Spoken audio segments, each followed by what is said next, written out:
He's Jeff King. I'm Andy Erickson. This is not another shooting show. We travel back in time once again because the story I chose to use for the guy or guys that shot themselves turns out to be from 5 years ago.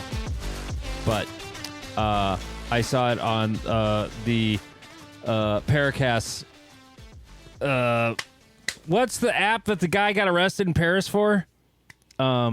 Telegram. Yep. Telegram, yes. He's going to prison because bad people use his app.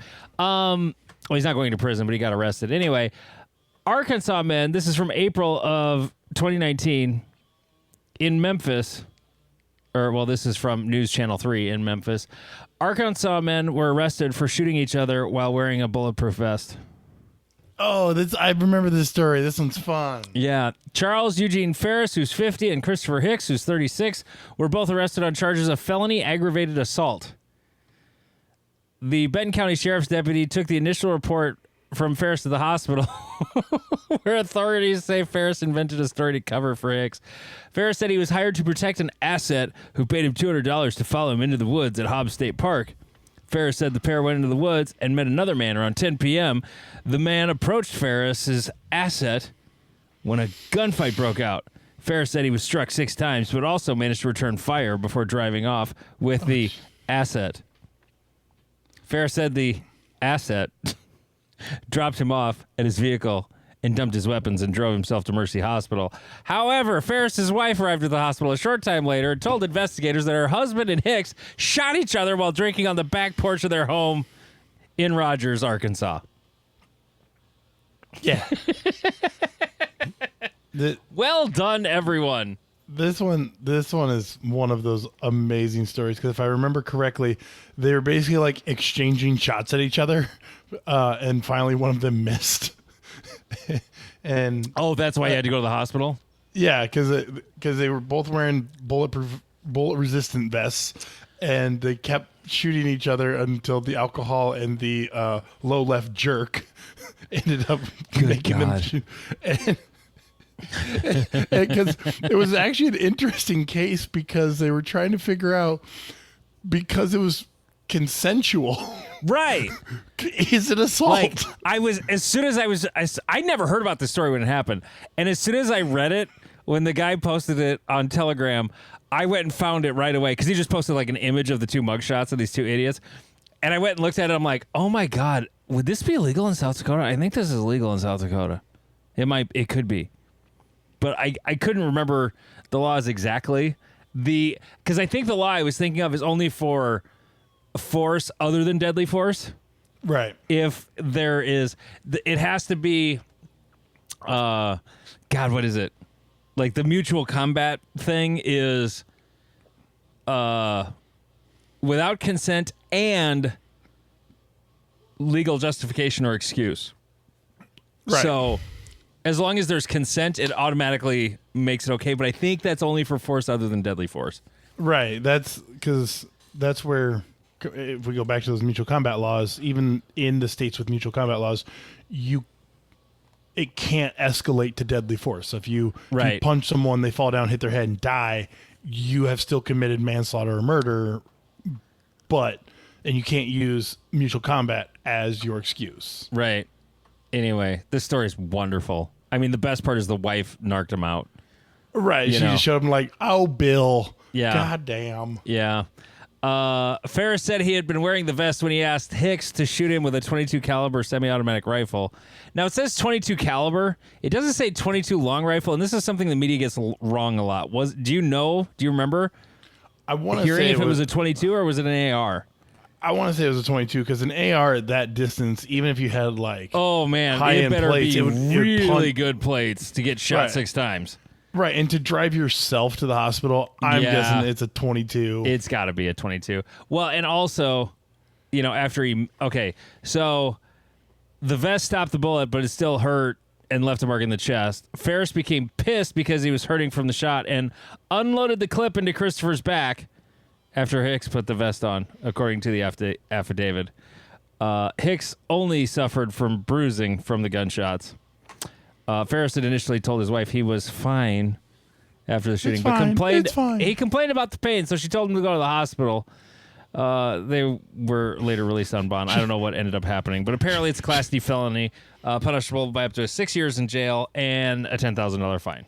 She's just done with their shit. Oh, God, that's so funny. Another story that was interesting this week, gun-wise, is that, dude, smoke him if you got him. Smoke it up. Smokity. Because marijuana is apparently not an issue with firearms possession anymore. Now, it's quirky, though. It's not... So it wasn't totally cut and dried, and the thing I'm looking at right now is not the thing I looked at earlier when I was reading about it. But basically, having used a marijuana and possessing a firearm is like, if you have used marijuana and you own a firearm, that's not illegal. But you could be arrested for being high in possession of a firearm. Right, treating it more like alcohol, where you can have all of the alcohol you want, you just can't be drunk with a firearm in most states. And the thing I didn't read, because all the media outlets don't know the difference, it wasn't personal possession. It didn't specify like personal possession, meaning it's on you, in your hand, in your vehicle with you. You know, like you're carrying. It's not just like in your gun safe, and you're high as a kite. You know, because like in my state, it's illegal to be drunk in possession of a loaded firearm, but possession of a loaded firearm does not mean my bedside safe gun loaded and locked up and I'm drunk in the house elsewhere.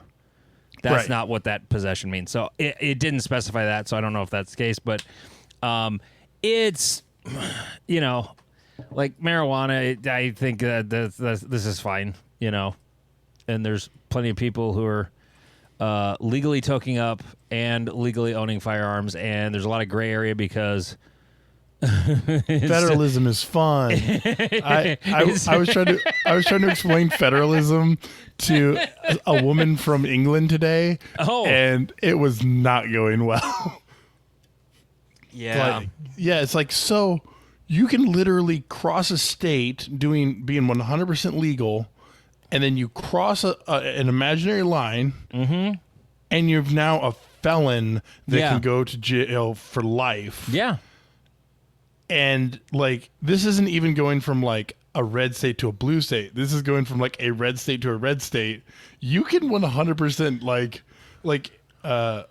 Iowa, you can be consuming alcohol as long as you're not drunk. In Nebraska, if you carry in a bar, I think it's a felony. So, like... Yeah.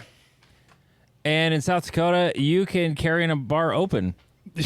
Right, but that's my favorite. I'm trying to explain that to her. She's like, what the fuck? I'm like, I don't know.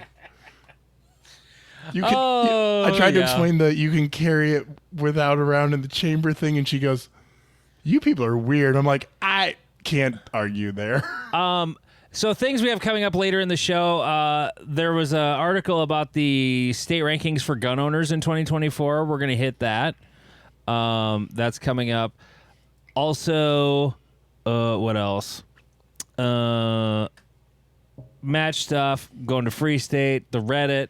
I do have an update on the USPSA board meeting from this past week, which is something I don't talk about a lot, but we talked about the Flux Raider controversy here a couple of weeks ago, or a couple shows ago.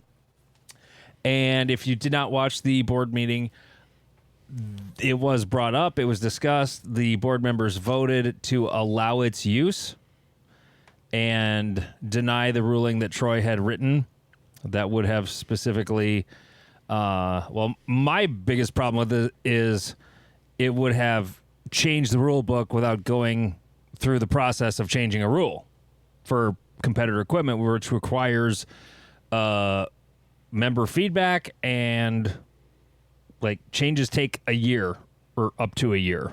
So, and that was he was just going to rewrite the appendix for it, and that's not what the bylaws say is supposed to happen if it's an equipment issue. So, or an equipment rule, competitor equipment rule change. Like other rules outside of that can be changed at any time, but that cannot. And also the way the rules are currently written, SBRs are illegal, period. Doesn't matter what it is, the way it's written.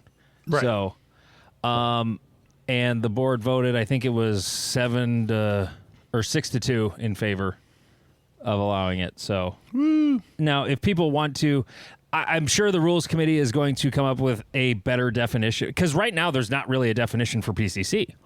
Like, what makes a PCC a PCC? Well, it has to have a stock attached.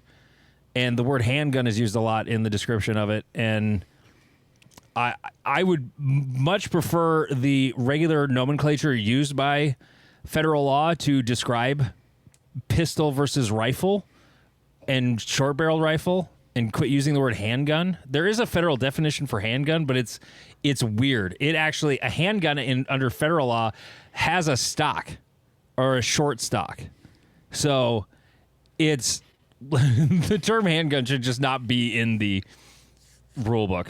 Like, just go by those definitions that everybody knows when they come in, if they're gun owners, for the most part. I mean, not everybody knows all that stuff, but anyway. So that was a thing. I shot a match, Jeff. Yep. I shot like a bitch. And if you want to know why I think I shot like a bitch, you're going to have to become a Patreon subscriber. Patreon.com/NotAnotherShootingShow. Just $3.57 a month, and you get a whole extra episode every single week.